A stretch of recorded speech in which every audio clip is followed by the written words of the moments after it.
नमस्कार साथियों, स्वागत है आपका आपकी अपनी ऑनलाइन क्लास में। ये जो वीडियो है, आज की जो क्लास है वो राजस्थान माध्यमिक शिक्षा बोर्ड के क्लास सीनियर के लिए इंग्लिश कंपलसरी जो सब्जेक्ट है उसको लेकर के ये क्लास है। और आज जिस टॉपिक को अपन पढ़ेंगे वो आपके पोइट्री सेक्शन का है, जो कि 10 मार्क्स का आपके एग्ज़ाम में इसमें से क्वेश्चन पूछे जाते हैं। तो चलिए शुरुआत करते हैं। तो पोइम पढ़ने से पहले मैं आपसे दो चार बातें कहना चाहूँगा। वैसे ये ऑनलाइन मेरी पहली क्लास है और इतना कोई ख़ास अनुभव नहीं है ऑनलाइन क्लास का, और अनुभव से भी बड़ी दिक्कत ये है। वैसे ऑफलाइन क्लासेस 10-12 साल से पढ़ा ही रहे हैं, लेकिन ऑनलाइन क्लास को सेटअप को लेकर के, ख़ास तौर से संसाधन को लेकर के, इक्विपमेंट को लेकर के थोड़ी सी यहाँ प्रॉब्लम सी है। किसी प्रकार का कोई संसाधन तो यहाँ अभी फ़िलहाल अवेलेबल नहीं है। मैं अपने मोबाइल फ़ोन से ही कुछ ऐसे वैसे जुगाड़ पिछले 2-4 दिनों से मुझे मिले हैं, जिनके माध्यम से ये मेरी जो पहले क्लास रिकॉर्ड हो रही है आप तक कुछ अच्छा मैटर पहुंचाने का मैंने प्रयास इस वीडियो के माध्यम से किया है। अगर किसी प्रकार की आपको राइटिंग को लेकर के, डिस्प्ले को लेकर के, वॉइस को लेकर के, कंटेंट को लेकर के किसी प्रकार की कोई कंप्लेंट है तो आप ज़रूर मुझे इंडिविजुअली मोबाइल फ़ोन के माध्यम से या फिर कमेंट के माध्यम से ज़रूर अवगत कराएं, ताकि नेक्स्ट वीडियो में कुछ सुधार किया जा सके और हो सकता है आने वाले समय में कुछ अच्छा, मैं तो कहूँगा बेटर, उससे भी बढ़िया एक्सीलेंट मैटर आपके सामने देखने को मिले। तो क्लास शुरू करने से पहले रिक्वेस्ट है उन सभी तमाम जो 12वीं क्लास के विद्यार्थी है, आने वाले सेशन 2020-21 के जो विद्यार्थी हैं, उनसे मेरा अनुरोध है कि बिना किसी प्रकार से अपना वक्त यूं ही जाहिर किए, बिना गंवाए वक्त को, आप फ़िलहाल अपनी बुक, टेक्स्ट बुक फर्स्ट जो रेनबो है वो निकालिए और उसकी फर्स्ट जो पोइम है द नोबल नेचर, उस पर अपना ध्यान रखिएगा। ठीक है, तो होप आप सबने अपनी फर्स्ट बुक का पोइट्री सेक्शन का first poem the Nobel nature सबने निकाल लिया होगा। चलिए शुरुआत करते हैं। तो poem first,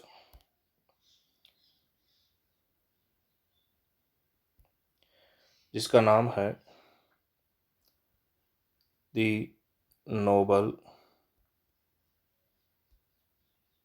nature. Okay, the Nobel nature. और ये जो पोइम है वो बेन जॉनसन द्वारा कंपोज की गई है। यानी किसके द्वारा रचित है? ये बेन जॉनसन द्वारा ये पोइम लिखी गई है। चलिए, तो स्टूडेंट, आपको ये जानकारी में है कि पोइम से रिलेटेड आपके 10 नंबर के सवाल पूछे जाएंगे। स्टेंजा को लेकर के 4 मार्क्स के सवाल आते हैं और शॉर्ट क्वेश्चन है वो 6 मार्क्स के आते हैं। तो इस पोइम का फर्स्ट जो स्टेंजा है उसको अपन पढ़ रहे हैं। देखिए, स्टेंजा फर्स्ट जो स्टेंजा है, क्या लिखा गया है स्टेंजा फर्स्ट में कि it is not growing, it is not growing like a tree in a buck doth make man better be। Okay, तो क्या मतलब हुआ इस लाइन का कि it is not growing like a tree, यानी एक वृक्ष की भांति आकार में बड़ा होने से कोई व्यक्ति श्रेष्ठ नहीं हो जाता। इसका मतलब ये हुआ कि व्यक्ति उम्र में बढ़ने से, हाइट बढ़ने से, ज़्यादा जीवन जीने से कोई महान नहीं होता। एक उदाहरण यहाँ पर दिया गया है, और वो उदाहरण क्या दिया गया है? और स्टैंडिंग, आगे क्या लिखा गया है? और स्टैंडिंग, और स्टैंडिंग लॉन्ग, और standing long as an oak, as an oak 300 year to fall a log at last dry ball and shear।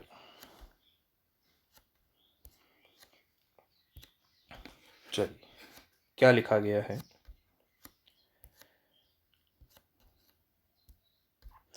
Stanza first है कि it is not growing, GROWING, grow का मतलब बढ़ना, growing, it is not growing किसकी तरह?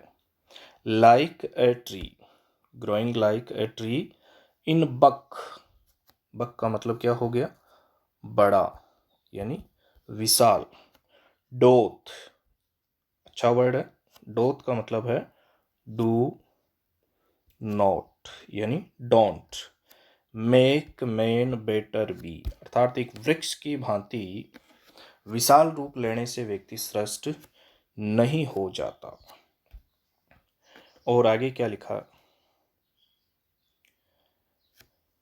और standing, STANDING long as an oak 300 year, यानी 300 साल तक जीवन जीना। और लास्ट में क्या हो जाना? टू फॉल ए लोग, लोग का मतलब हो गया लकड़ी का लट्ठा या ठूंठ।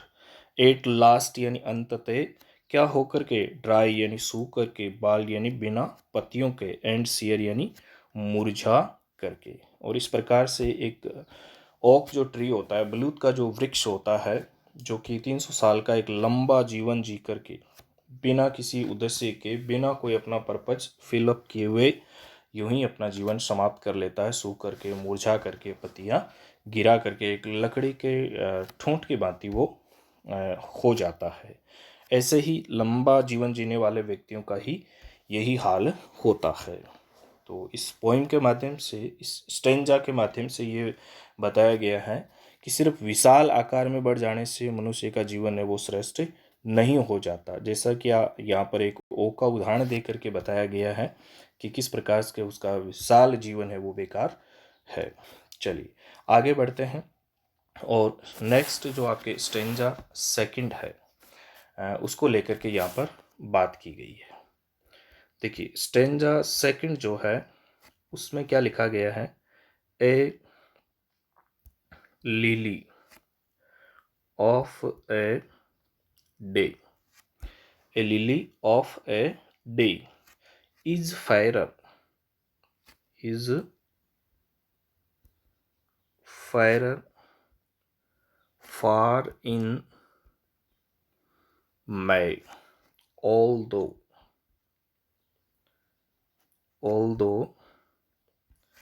it fall and die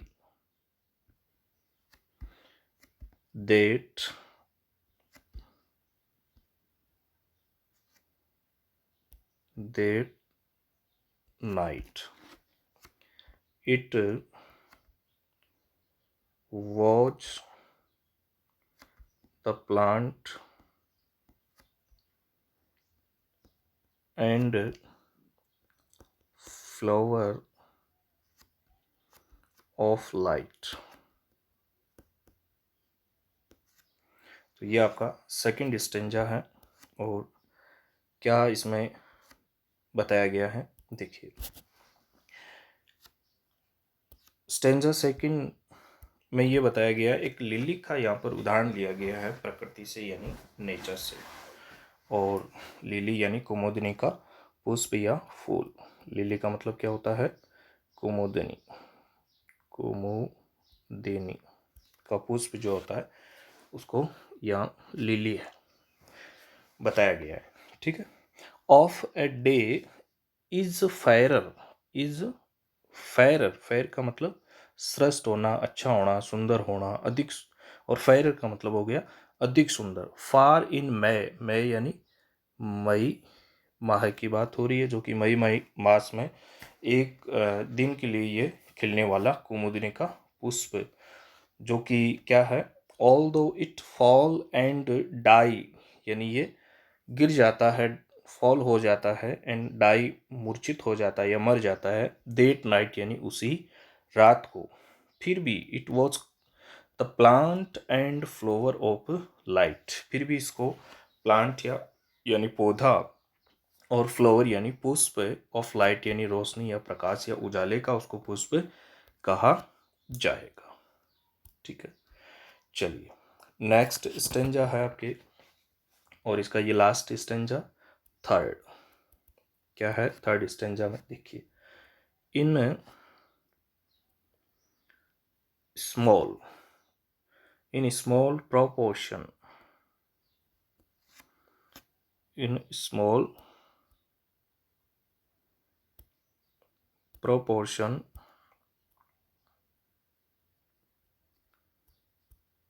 in small proportions we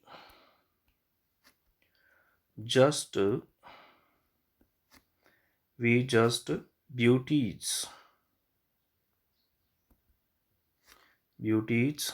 see, and in short measures, in short measures life may perfect be। Okay, तो देखिए स्टूडेंट, लास्ट स्टेंजा है, इसमें क्या लिखा गया है कि इन स्मॉल प्रोपोर्शन यानी छोटे आकार में, छोटे रूप में, वी जस्ट ब्यूटीज सी यानी हम छोटी छोटी वस्तुओं के रूप में सौंदर्य को तलाशते हैं, उनको देखते हैं, एंड इन शॉर्ट मेजर यानी संक्षिप्त जीवन काल में या अल्प काल में जीवन को, लाइफ को मैं परफेक्ट भी यानी श्रेष्ठ बनाया जा सकता है या संपूर्ण बनाया जा सकता है। तो इस स्टेंजा का मतलब हुआ कि हम आकार में जो छोटी वस्तुएं हैं उसमें सुंदरता देखते हैं, और इसी प्रकार जो अल्पकालिक जीवन है वही श्रेष्ठ यहाँ पर माना गया है। ओके, तो ये थी आपके पोइम फर्स्ट। चलिए अब अपन इसके कुछ वर्ड मीनिंग की बात कर लेते हैं, इनके शब्दार्थ की बात कर लेते हैं। तो देखिए स्टूडेंट, फर्स्ट जो वर्ड है वो आपके हैं, कंफ्यूज आपको कर सकता है, तो वो वर्ड है आपके बक, BULK। तो देखिए बक का मतलब होता है बिग साइज यानी बड़ा आकार, बड़ा आकार। नेक्स्ट वर्ड आपको कंफ्यूज कर सकता है, तो वो है बाल, BALD। बाल का मतलब होता है बेयर, BARE। बेयर का मतलब होता है विदाउट लीव्स, विदाउट लीव्स। इसका मतलब हो गया बिना पत्तियों के, बिना पत्तियों के, या इसका अर्थ गंजा भी होता है, लेकिन यहाँ इसका अर्थ क्या है? बिना पत्तियों के। ओके, नेक्स्ट वर्ड है वो है आपके सियर, SERE। सियर का मतलब होता है विदर्ड, सीयर्ड का मतलब क्या होता है? सीयर यानी विदर्ड या शेपलेस, यानी मुरझाया हुआ, मुरझाया हुआ या सूखा या आकारहीन, आकारहीन। ओके, नेक्स्ट वर्ड मीनिंग की बात करें तो वो आपके है प्रोपोर्शन का मतलब साइज की बात हो रही है। ब्यूटीज सौंदर्य हो ही गया। चलिए, तो आई थिंक आपको कंफ्यूज करने वाले यही वर्ड हैं, और तो क्या है। डाई का मतलब मरना होता ही है। फेरर यानी अधिक सुंदर होता ही है।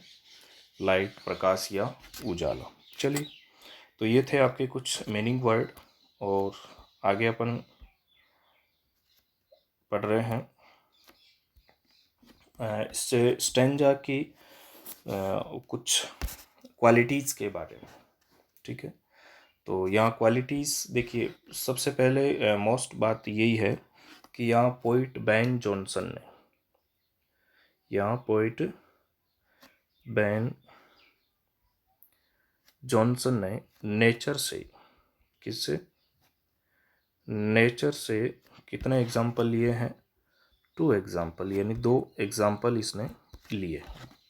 और वो एक एग्जाम्पल जो है वो है ओक ट्री, और दूसरा एग्जाम्पल है वो है लिली। ठीक है, तो यहाँ से सवाल आपसे ये पूछा जाएगा, फर्स्ट क्वेश्चन आपका यही बनेगा कि how many symbols does the poet take in this stanza और in this poem from nature. और आपसे सवाल ऐसे भी पूछा जा सकता है कि what is the qualities of an oak या what is the qualities of a lily। तो इनमें से आपसे कोई किसी प्रकार का सवाल 3 सवाल यहाँ पर बन गए। कितने उदाहरण इसने नेचर से लिए, ओक की क्या विशेषता है, लिली की क्या विशेषता है, इस प्रकार से आपसे सवाल पूछ सकते हैं। चलिए, आगे अपन बात करते हैं। तो नेक्स्ट आपसे सवाल क्या पूछा जाएगा? नेक्स्ट आपसे सवाल ये पूछा जाएगा, मोस्ट इम्पोर्टेंट है, कि ह्यूमन जो लाइफ है, ह्यूमन लाइफ यानी मानव जो जीवन है उसको परफेक्ट कैसे बनाया जा सकता है। How can human life be perfect, किस प्रकार से मानव जीवन को श्रेष्ठ बनाया जा सकता है। तो ये आपको कुछ बातें हैं जो आपको ध्यान में रखना है। चलिए, आगे बात करते हैं इनके क्वेश्चन की। तो देखिए, फर्स्ट जो क्वेश्चन है यहाँ फर्स्ट क्वेश्चन में क्या पूछा गया है? क्वेश्चन नंबर फर्स्ट में पूछा गया है, what symbols does Ben Jonson draw from nature. क्या है? What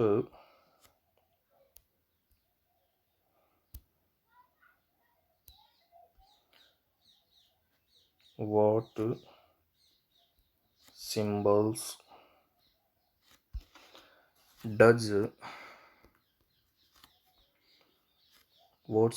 does Ben Jonson draw from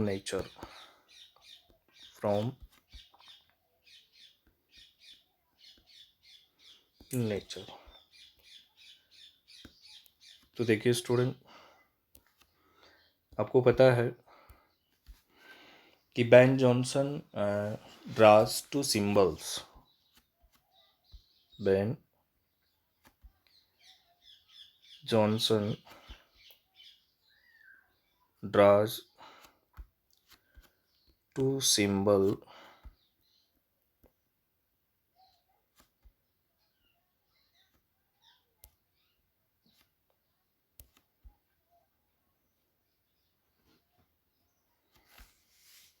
draws 2 symbols from nature,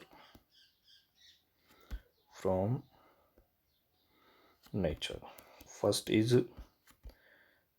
an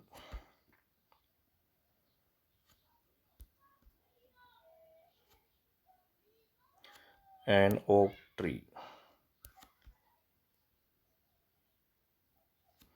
an oak tree, and second is lily,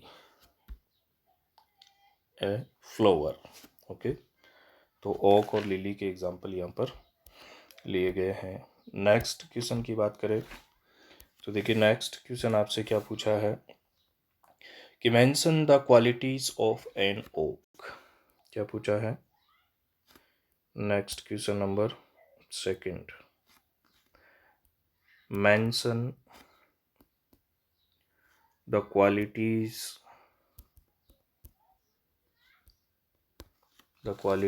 of an oak. Okay, तो देखिए इसका answer क्या होगा। पूछा क्या है सवाल में? क्वेश्चन ये पूछा है, mention the qualities of an oak, यानी ओक ट्री की क्या विशेषता है। तो आपको पता है कि ओक ट्री जो है, an okay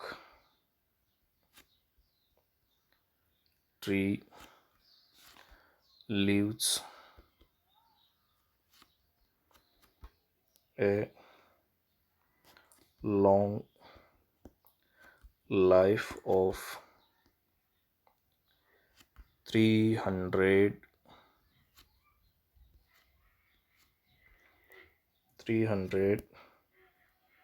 years. It is a very large tree. It is a very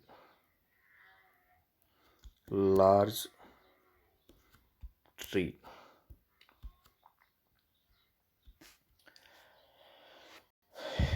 Next, in the end,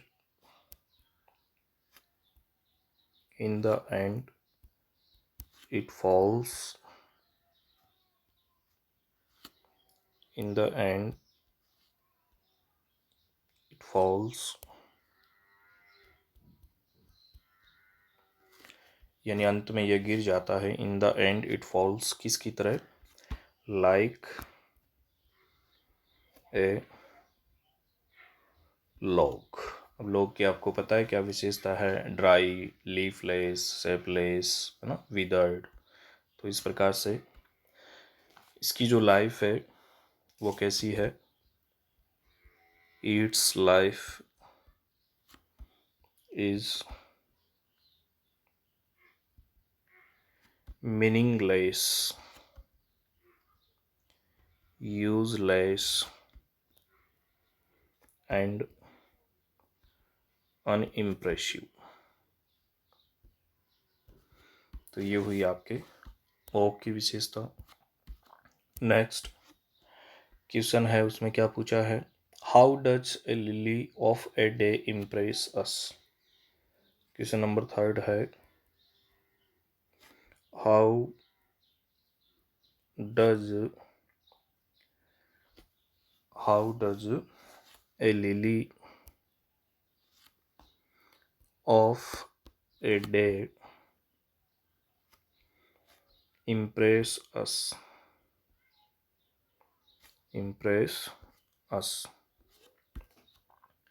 ठीक है, तो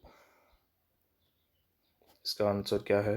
देखिए पूछा क्या है, how does a lily of a day impress us, यानी एक दिन का जीवन जीने वाला लिली का जो पुष्प है वो किस प्रकार से हमें प्रभावित करता है। तो आपको पता है, a lily of a day impress us by its beauty,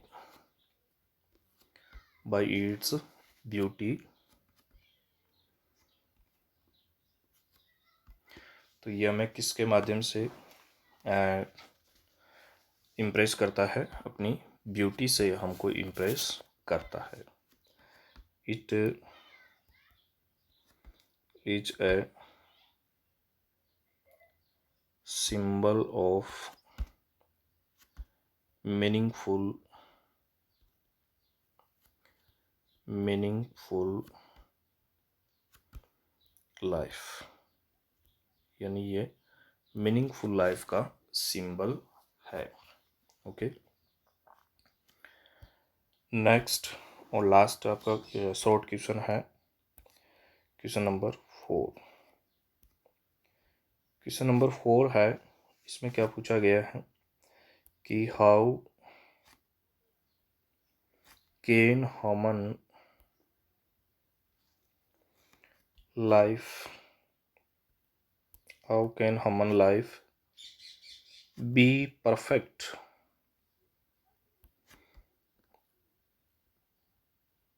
according to the poet, यानी पोइट के अनुसार ह्यूमन लाइफ को कैसे परफेक्ट किया जा सकता है। ठीक है, चलिए इसका आंसर देखिए क्या होगा कि according to the poet human life can be perfect according to the poet, according to the poet human life can be perfect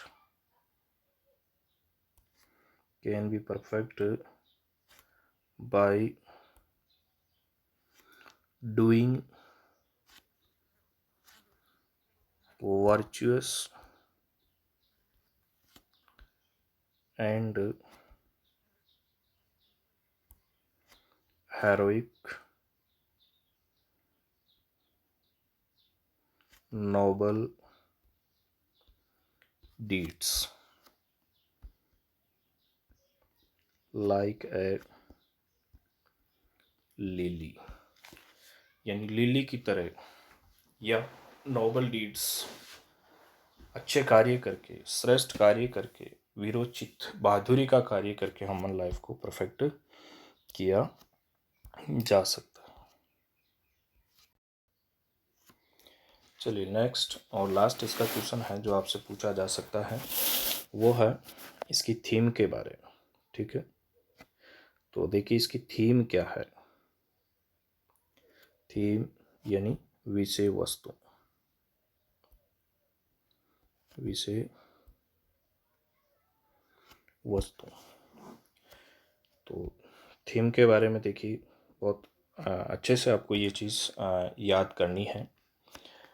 exam में एक थीम ज़रूर पूछी जाती है 2 नंबर की। तो देखिए क्या लिखा है इस थीम के बारे में, और ये आपको खुद को अंडरस्टैंड करना है इस पोइम के माध्यम से कि वास्तव में इस पोइम में पोइट बेन जॉनसन ने क्या विशेषता बताई है इस पोइम की, क्या इसका इम्पोर्टेंस है वो। तो the theme of the poem अपन जो पढ़ रहे हैं वो बहुत इम्पोर्टेंट है, इसको विशेष आपको ध्यान में रखना है। ठीक है, तो देखिए क्या बात कह रहा है यहाँ पर poet. The theme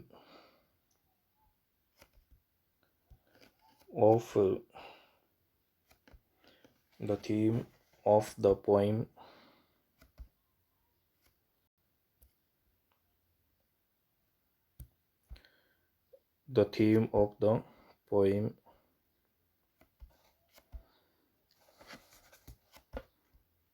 is that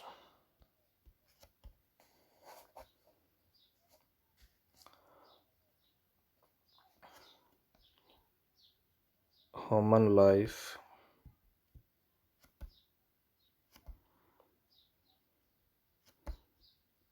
can be made perfect by doing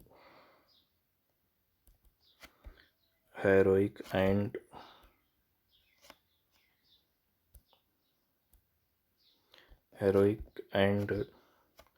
virtuous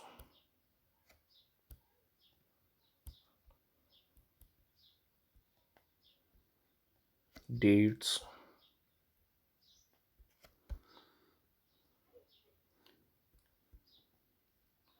full achievements,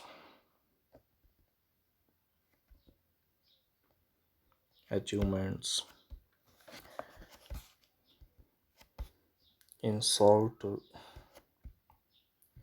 life span like a lily. Okay, long life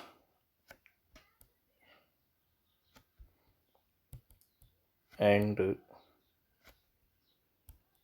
big size.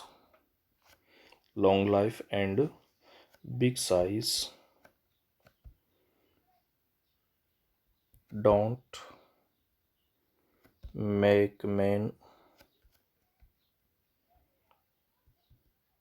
better.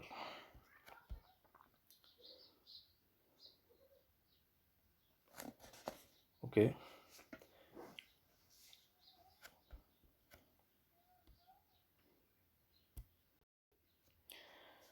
तो लंबा जीवन जीने से या आकार में बड़ा होने से व्यक्ति कोई महान नहीं बन जाता। ओके, नेक्स्ट आप इसके बारे में कुछ और बातें लिख सकते हैं कि व्यक्ति को जो जीवन है वो किस प्रकार से जीना चाहिए। यहाँ जो नेचर की बात की जा रही है उसके अनुसार, तो वी शुड